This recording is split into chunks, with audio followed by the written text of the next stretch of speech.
NTSA Director General Francis Major joins us now. Welcome to the program. Thank you, Anne. How is it, do you believe, that unplanned or unmonitored trips contribute to accidents on the roads? They do significantly. If you have a journey that you want to go, it's always prudent that you plan. What time am I supposed to be leaving and what time am I expected to the point of that I'm going to? These unplanned journeys makes you rush. You don't even have to think about what am I expected on the road. So planning becomes very, very, very important. Mm-hmm. So it's critical in road safety. And we have seen some of, like the initiative we have launched today with partnership with what we call Pioneer Road Safety Consultants.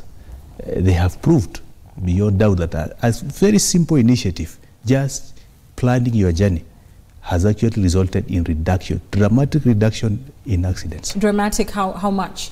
You see, if you look at that initiative that we launched today, there are 26 commercial vehicles operators who have come together to form this kind of roadside stations. And actually they've constituted the majority of the key transporting companies.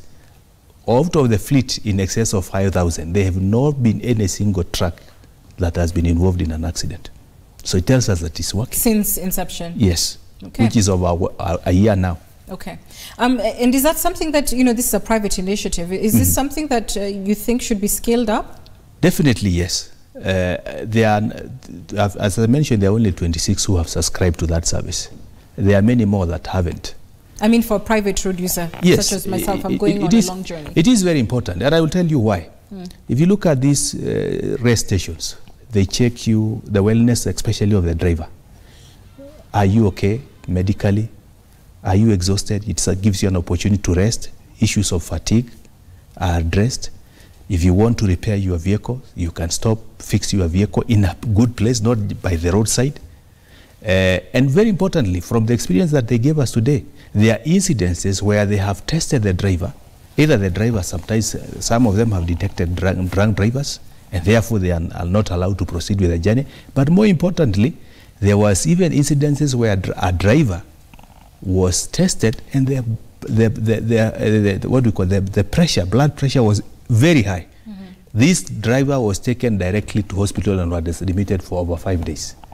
So if this driver was allowed to continue in his journey, probably they would have killed a number of people on the highway. Those are the things that we need to do to proactively manage road safety. But to be clear that this is only available to those companies who have signed up for this service? Yes. Okay.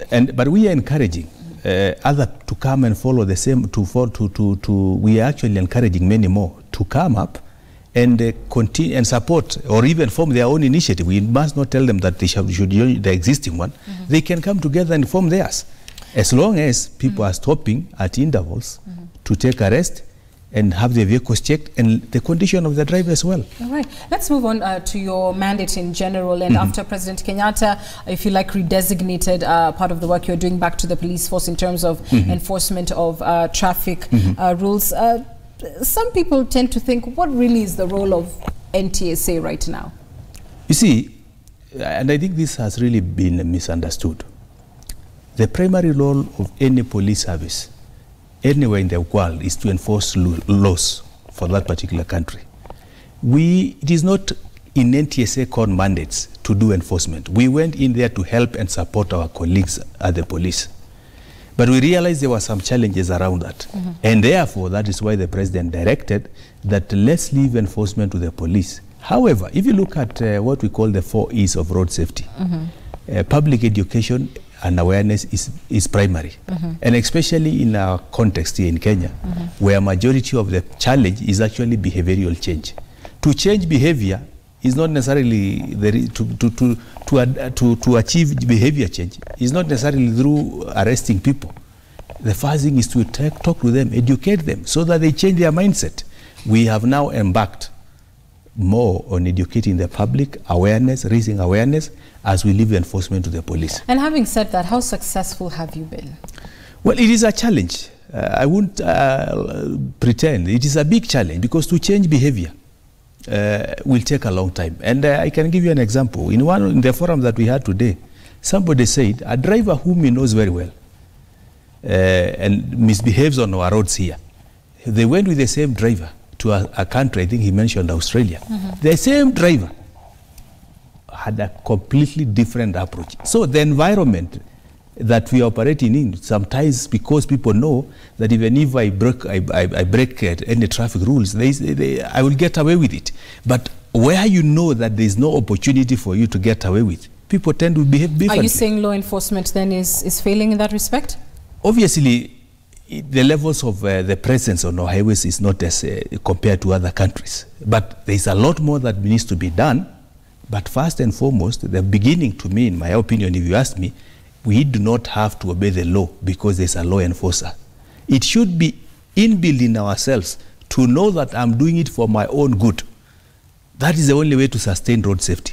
Some would say that the problem is not just with the public and the fact that one believes that they'll get away with it. It's the fact that you have been seen to have sort of knee-jerk measures and not carefully thought through strategies. Take, for instance, one which actually now has been suspended by the court, the vetting of road users and driving schools, which many thought at the time was a knee-jerk reaction to the number of road accidents that were taking place at the time. Is it the people or is it a lack of strategy? Let me tell you this. That was not a knee-jerk reaction.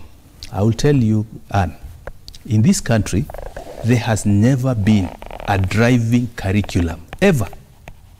We came up with it because we realized the most important thing in the challenge of road safety begins with the way the drivers are licensed. If you don't have a standardized curriculum to know the content of what you are teaching, so that driving school A teaches the way they want, driving school B the same, it becomes very difficult. So it's not knee-jerk.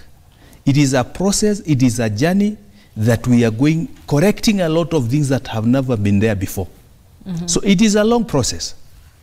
Do you believe that there has been any impact with the absence of your teams on the road and now police, taking over that mandate proper? Possibly it is too early to tell.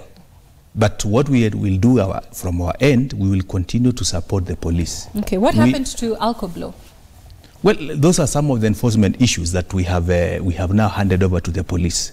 And for purpose of enforcement, last week we handed over these equipments to them to aid them. However, we will still continue from the background supporting them because we have a very elaborate and data on what happens, the SACCO, the licensing, what happens. We will continue now aiding the police, giving them this information that these are the trends, analyzing the accident statistics, where are the black spots, what needs to be done.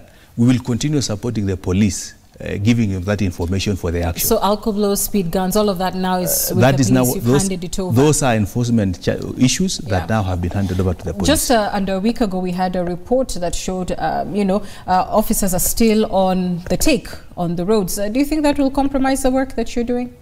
Obviously, corruption compromises the job that is being done. And we are happy that the new spirit in the country, cutting all sectors, that there is a new impetus to fight corruption. We hope that it will go up to even the roads. Police the weak link in road safety? I think to me it's the attitude that we have as motorists. That is the road user. That is the biggest the weakest link in the chain. Thank you for your time, Francis Major.